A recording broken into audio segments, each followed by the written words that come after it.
Seguidament és el moment en què hem de conèixer l'opinió al respecte del senyor Javier de Lucas Martín, catedràtic de Filosofia, entre altres, membre de la Comissió de Seguiment del Plan Nacional de Derechos Humanos. Des d'aquesta perspectiva ens pot donar la seva valoració, ens pot fer la seva valoració sobre aquesta qüestió i, per tant, sense més, té la paraula. Endavant, senyor de Lucas.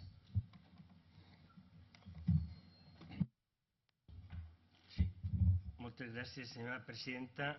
Buenas tardes, señoras diputadas, señores diputados. Buenas tardes a todos los presentes.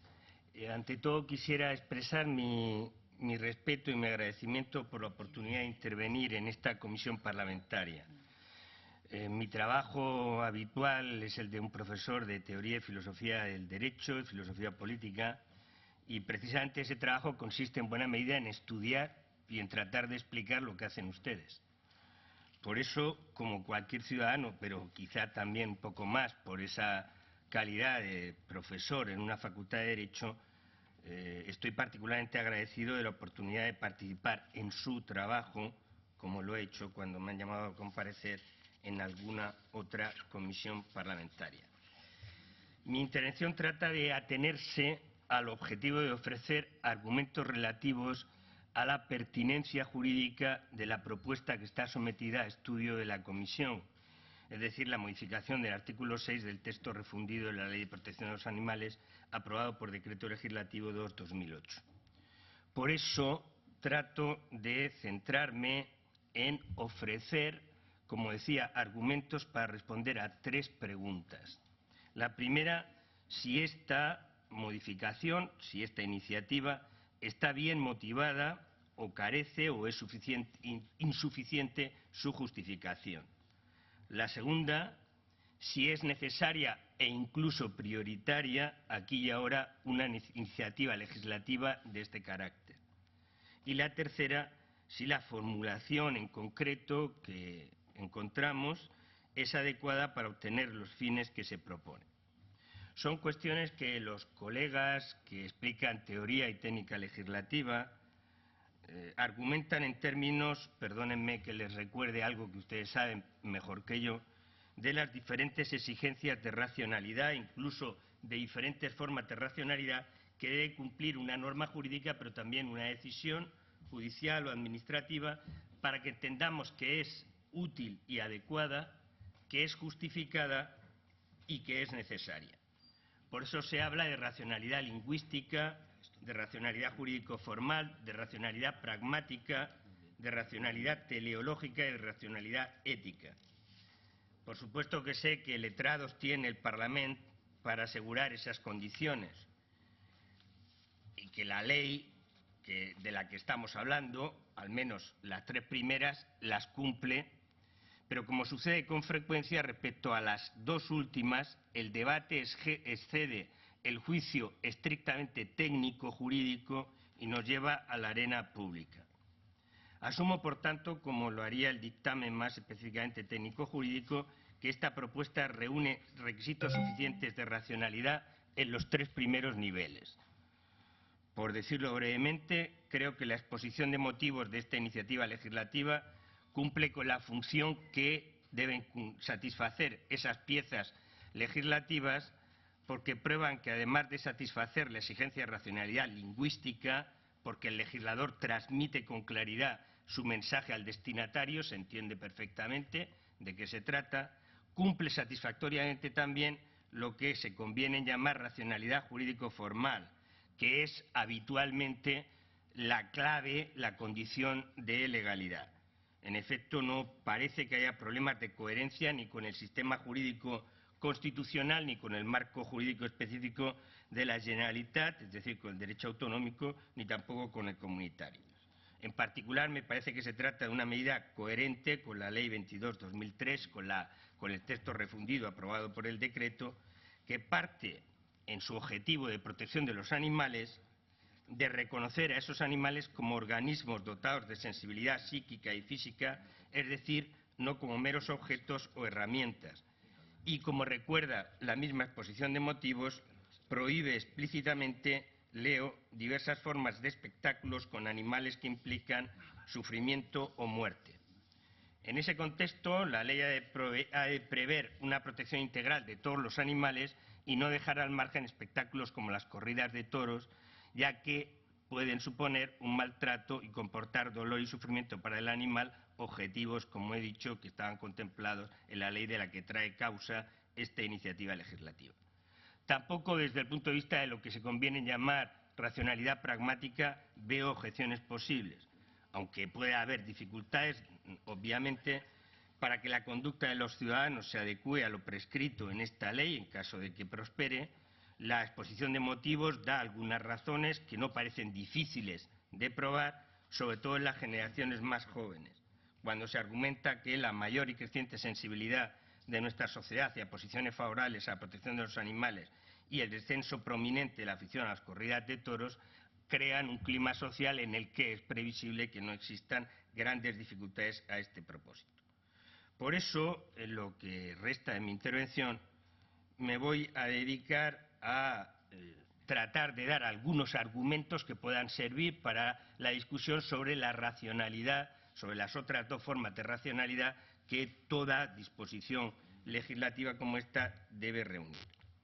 Creo que, en definitiva, el debate sobre las tres preguntas que enunciaba al principio tiene que ver sobre todo con estas dos últimas formas de racionalidad, pues lo que más nos importa es si se puede y se debe alcanzar los fines sociales que pretende perseguir y si las conductas que se prescriben y la propia finalidad de la ley presuponen valores susceptibles de justificación jurídica, que es justificación ética, no de cualquier ética, sino sobre todo de la que puede aspirar a ser ética pública, que es la relevante porque puede dar lugar a mandatos obligatorios en el ámbito jurídico y no simplemente a aspiraciones nobles en el ámbito de la conciencia personal.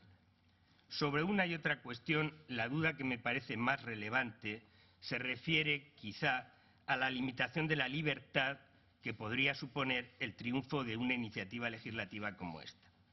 Permítanme que les diga que no creo que por enfáticamente que se enuncie este riesgo, el atentado a la libertad, sea una objeción justificada en este caso. Porque el derecho, como nos recuerda una concepción que arranca de Cicerón, y todos ustedes recuerdan aquel dictum de Cicerón, legum servi sumus ut liberi esse possumus, somos siervos de la ley precisamente para poder ser libres, como alcanza su mejor expresión en Kant y, a mi juicio, modestamente, en el mejor liberal, me refiero al John Stuart Mill de On Liberty. El derecho no es otra cosa que un artefacto para hacer posible la conjugación de la libertad de cada uno con la de los demás. Y eso no es posible sin regular el ejercicio de las libertades, es decir, sin establecer controles y ponderación entre intereses y bienes en conflicto. Y por ende, en algunos casos, el derecho debe prohibir. El Código Penal, que algunos llaman la Constitución negativa, es eso. Lo importante es que se garantice siempre el principio básico del favor libertatis, la presunción de la libertad. Eso no excluye el carácter justificado de limitaciones de la libertad, pero obliga a la carga de la prueba de la justificación a quien quiere limitar la libertad porque considera necesaria y adecuada esa limitación. Por lo tanto, para mí el problema no está en si se limita o no la libertad, sino si en esa limitación hay una carga justificativa suficiente, adecuada, que permite entender esa medida.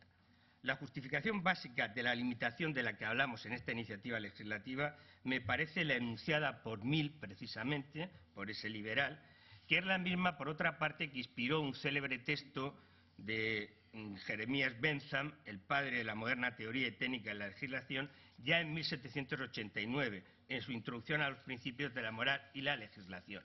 Un texto que creo que se ha utilizado aquí en anteriores comparecencias y sobre el que no me extenderé.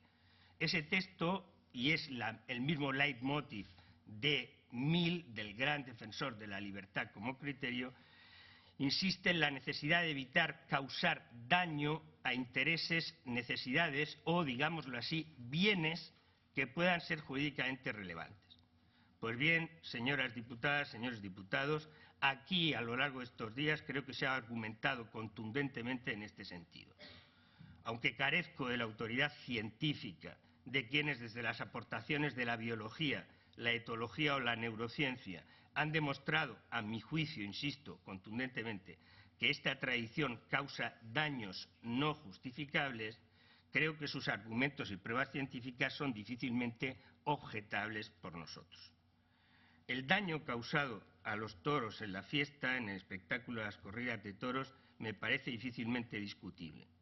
Y por ello, en mi opinión, es un daño jurídica y no solo éticamente inadmisible. Es maltrato y tortura, aunque también sea arte y tradición. La violencia y la guerra también han llenado en la historia de la humanidad, han inspirado el arte, la fiesta, la filosofía y el pensamiento. Y no por ello defendemos la violencia ni la guerra. Y su única justificación, la que permite hablar de violencia justa o de guerra justa, expresiones que, por cierto, para muchos de nosotros serían un auténtico oxímoron, se encontraría en el carácter de medio necesario para evitar un daño peor. Pero es que no es ese el caso en las corridas de toros. Precisamente, como decía, el sentido de ese daño es el sentido de la afirmación de Bentham cuando se pregunta por la existencia de deberes y aún de derechos para con los animales. Creo que se ha evocado suficientemente ese argumento en comparecencias anteriores y no me extenderé en él. Como tampoco me extenderé en un argumento de otro gran filósofo de la compasión, que conoce mucho mejor que yo, mi compañero el profesor Bilbén, de Arthur Schopenhauer. Pero permítanme que se lo recuerde. La suposición, dice Schopenhauer, de que los animales no tienen derechos y la ilusión de que nuestra manera de tratarlos no tiene significación moral es un verdadero ejemplo de la crueldad y barbarie occidental. La compasión universal es la única garantía firme de moralidad. Una compasión sin límites hacia todos los seres vivientes es la garantía más firme y segura de moralidad. No discuto que, según lo que demuestra cierta tradición arraigada, sin discusión, a no pocos puede parecerle bello este espectáculo. En mi caso, a mi juicio, se trata de una belleza, sin embargo, cuyo coste no me parece asumible. No hay tampoco, en mi opinión, racionalidad jurídica que pueda apoyarse solo en la existencia de un hábito, por arraigado que fuera, por ampliamente compartido, para justificar una norma, si ese hábito causa un daño relevante a un bien a su vez relevante. Y ahora, permíteme que les recuerde, estamos hablando de bienes relevantes. Hablamos, en primer lugar, del bien que es evitar un daño físico y psíquico a los toros, y a ellos, si me lo permiten, señoras y señores diputados, añado el daño desde el punto de vista de la educación de la ciudadanía. Sí, señoras y señores diputados, porque un espectáculo público que extrae su belleza, que no cuestiono, de una muestra tal de violencia y aún de crueldad y no de una mera representación, no contribuye, a mi juicio, a construir una sociedad más respetuosa con el sufrimiento, menos violenta, menos cruel. Una sociedad, en definitiva, como la que necesitamos por nuestro propio bien. Termino. La cuestión, a mi juicio, no es si debemos prohibir o no las corridas de toros, los espectáculos que implican malos tratos, tortura y muerte de los toros. La cuestión es cuánto tiempo podemos seguir sin hacerlo, sin adoptar esta prohibición, asumiendo de esa manera un mal que se inflige, como he tratado de argumentar brevísimamente, a los toros y a la sociedad. ¿Cuánto retrasaremos una decisión que me parece la única razonable para situarnos en la dirección del progreso social y moral a la que el derecho debe servir? Entiéndaseme, por favor, respeto, como no puede ser de otra manera, a todas las personas, sea cual fuere su opinión en esta o en cualquier otra cuestión. Y, por supuesto, no quiero ofender en modo alguno a nadie. Pero no tengo el mismo respeto incondicionado por cualquiera que sea la opinión que se proponga, porque a mi juicio hay opiniones mejores y peores desde el punto de vista de su fundamentación. Hay opiniones que nos proponen decisiones y pautas de comportamiento que son mejores o peores. Y yo estoy convencido de que la opinión que defiende el espectáculo de las corridas de toros no cuenta con las mejores razones, no nos lleva a una sociedad mejor. Por el contrario, tengo la más firme convicción, por los argumentos que he tratado de resumir, de que si es así, nos lleva a una sociedad mejor la tesis que nos propone prohibirlas, y por eso comparezco ante ustedes en esta comparecencia. Una última palabra. Contra lo que algunos piensan, este es un debate, a mi juicio, relevante en este momento en una sociedad azotada por preocupaciones gravísimas.